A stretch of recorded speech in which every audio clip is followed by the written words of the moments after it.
Bismillahirrahmanirrahim. Alhamdulillahi amma ba'd.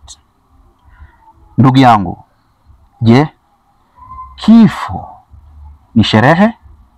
Kifo ni harusi? Kifo ni dunde ni kudunde? Au kifo ni huzuni? Kifo ni majonzi.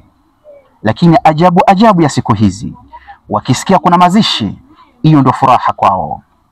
Mtume Muhammad sallallahu alayhi wasallam alikuwa akihuzunika, akiwaambia maswahaba, istaghfiru li akhikum, mfanyeni ndugu yenu msamaha, ombeni kwa Allah azza wa jalla amsamehe.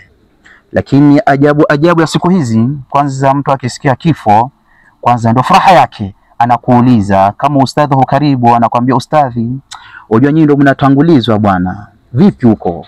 Kuna biriani au ni wali mweupe au ni pilao? Na je, kama ni pilau njeri au ni pilau ya nini? Anakueleza ustadhi, sasa cha kufanya hapa kabla watu hawajarudi kutoka makaburini, acha nikatayarisha avocado yangu, na pia nitayarishe pilipili yangu safi sana kama na kachumbari hivi ustadhi, lazima niishi leo. Subhanallah.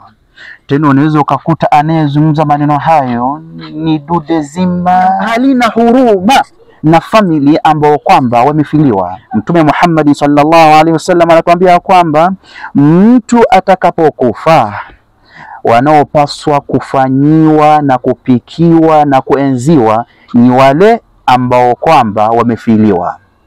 Haifai mtu wa ndani kupika chakula, yatakikana wale ambao kwamba wanakuja kutoa pole ndio waletie mchele, biriani, na hiyo avocado yako na pilipili yako waletee, wawape pole. Lakini si wewe kuandaa. Na wengine wakikosa, kama hakuna msosi, wanalalamika kweli kweli, wanateta kweli kweli.